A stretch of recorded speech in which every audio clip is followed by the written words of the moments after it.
Alhamdulillah sehat. Alhamdulillah sehat ya. Ya mungkin Bapak Ibu semua kali ini saya kedatangan tamu spesial ya. Kalau orang Spesial telurnya 5 belas. Iya betul. Kalau orang Pulau Merak biasanya nyari Pak Sugeng nih gitu ya. Apalagi waktu lagi COVID kayak gini nih, yang ditanya Pak Sugeng. Ya. Sebagai seorang tenaga kesehatan, Pak, kenapa orang itu pada ada kejadian COVID-19 apa yang dicari itu Pak Sugeng? Memangnya tugas Bapak itu apa sih selama pandemi COVID? Populer sekali kayaknya. Kalau nggak Pak Sugeng ya kepala puskesmas Pulau Merak. Populer sehubungan dengan pandemi ya. Jadi saya di Puskesmas adalah sebagai surveillance dan pengelola program surveillance dan P2BB. Nah, selama pandemi COVID-19 ini, surveillance diberi tugas untuk men-tracing atau mencari orang yang ada riwayat kontak dengan yang terkonfirmasi positif. Yang tujuan akhirnya adalah untuk memutus mata rantai penularan COVID-19 di wilayah Kecamatan Pulau Merak. Ya, gitu. Jadi tugas Bapak seorang surveillance nih, apakah kan yang kita tahu mungkin masyarakat tahunya dokter, perawat, bidan gitu ya. Sebenarnya profesi Bapak ini apa sebenarnya? Saya pendidikan terakhirnya adalah perawat. Oh, perawat ya. Tampangnya mungkin kelihatan kayak suster ya. Brother. Oh, brother ya. Brother, sorry ya. Kalau laki-laki brother. Brother and sister. Suster. Oh, suster ya. Oke. Jadi Bapak seorang perawat dan juga seorang petugas surveillance. Apa petugas surveillance itu hanya mengurusi permasalahan COVID-19 saja atau gimana sih Pak? Boleh mungkin yang tidak tahu barangkali bisa Bapak jelaskan sedikit saja tentang surveillance kan? Karena kan orang sebagian masyarakat mungkin tahunya ya itu Pak. Mungkin masalah ya kalau profesi kan kita tahu yang familiar atau enggak yang sering terkenalkan dokter, bidan, perawat gitu kan, enggak apoteker gitu. Kalau misalnya orang tugas dari surveillance ini kayak gimana? Gambaran sedikit aja. Ya. Pengelola program surveillance dan P2BB. Artinya kalau surveillance itu lebih untuk mendeteksi kasus atau kejadian penyakit baik yang berbasis binatang ataupun lingkungan. Artinya tugas surveillance adalah untuk mendeteksi sedini mungkin tentang kasus penyakit tersebut. Contohnya kalau ada DBD, biasanya kita sudah bekerja sama dengan kader atau PRT. Jadi setiap ada laporan, tugas surveillance adalah untuk segera menindaklanjuti, mencari apa yang menjadi penyebab kejadian, misalnya demam berdarah tadi. Kalau kasusnya misalnya dalam satu wilayah ada peningkatan kasus, ya kita harus cari penyebabnya. Oh gitu. Jadi memang masalah yang digali itu ya baik itu permasalahan tadi, ya baik itu dari misalnya dari hewan, Ya, atau dari kondisi lingkungan. betul. Ya, jadi itu Termasuk lumayan ya. dampak banjir juga, Ah. misalnya. Jadi mitigasi bencana juga. Mitigasi bencana juga. Surveillance juga. Kita asesmen juga di lapangan. Memang ya. Masalah perekonomian ya Pak ya. Iya, betul. Oke, kita balik lagi ke topik masalah tentang COVID-19. Mungkin sengaja saya menghadirkan Pak Sugeng ini karena kan Pak Sugeng mungkin secara teoritis juga kita tahu juga Pak Sugeng juga langsung terjun ke lapangan ya, artinya langsung bersentuhan langsung dengan masyarakat dan juga beberapa pasien terkonfirmasi COVID-19 yang ada di wilayah Kecamatan Pulau Merak. Menurut pandangan Bapak nih, seberapa bahaya virus ini? Wah, sangat berbahaya sekali. Ya. Kalau kita lihat di berita-berita kan hampir di seluruh dunia banyak kasus COVID-19. Ya, disebut berbahayanya karena penularannya banyak. Ya, jadi sangat mudah menularkan. Apalagi kita sebagai manusia kan perlu interaksi. perlu maksudnya bersosialisasi. Nah di situ ada resiko penularan terhadap COVID-19, dan yang paling harus kita pahami lagi, virus ini nggak kelihatan. Iya betul. Makanya bahayanya di situ. Kalau kelihatan di jidat atau di kening enak ya, Iya bisa ketahuan. dihindari. Nah hubungan nggak kelihatan ini yang makanya disebut bahaya. Oke, berarti memang benar-benar virus ini sangat berbahaya Pak ya. Sangat-sangat berbahaya. Terus kalau kategori mungkin kira-kira siapa yang bisa terinfeksi virus ini? Apakah memang hanya kita tahu mungkin hanya yang imunitasnya lemah saja, atau orang tua yang sudah tua, apa saya pun bisa terkena?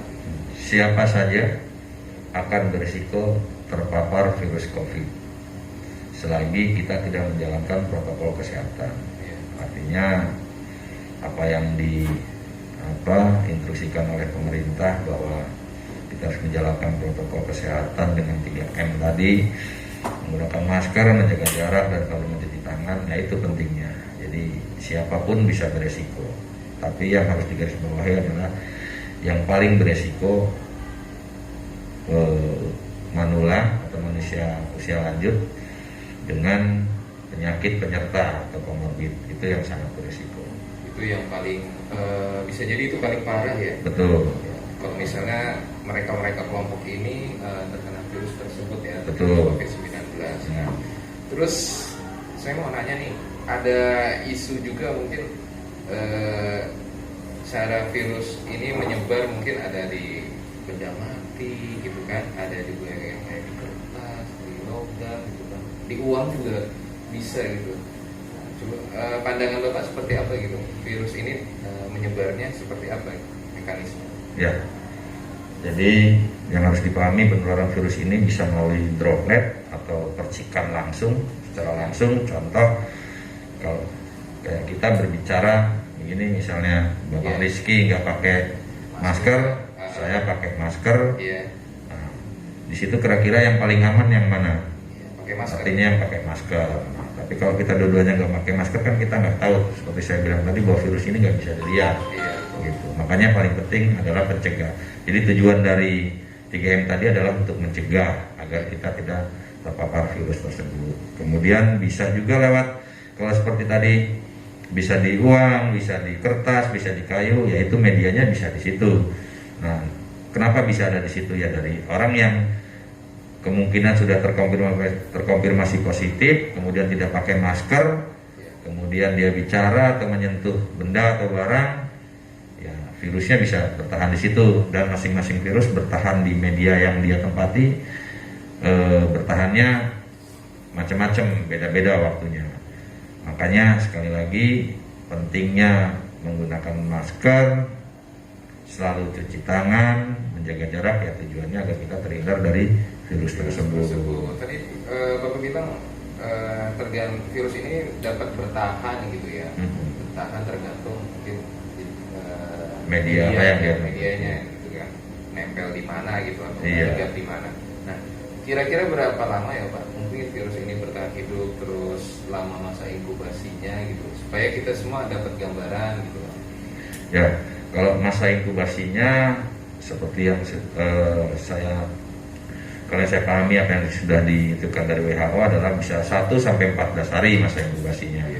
Kemudian dia bisa bertahan di tubuh manusia, artinya kalau kita terkonfirmasi positif itu bisa bertahan 2 sampai 3 bulan virus tersebut ada di tubuh kita.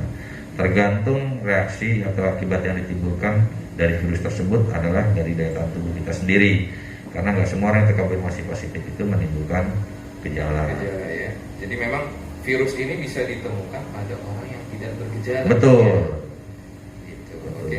Saya dengar juga kabar terbaru nih Pak. Mohon maaf nih. Ini pertanyaannya menjurus pribadi. Ya barangkali berkenan untuk menjawab atau tidaknya itu saya serahkan sama Pak Sugeng sendiri. Nah, kabar terbarunya Bapak pernah terkonfirmasi positif COVID-19. Ya, betul sekali. Ya. Itu bisa diceritakan kenapa bisa terjangkit virus tersebut gitu. Ya. Jadi kejadian tersebut terjadi di akhir Oktober. Saya sebagai petugas surveillance yang hampir setiap hari beresiko sehubungan dengan ada kontak dengan orang-orang yang terkonfirmasi positif, kita melakukan swab per 1 bulan sekali. Ya. Artinya karena saya merasa berisiko dengan resiko kerja, kita lakukan swab.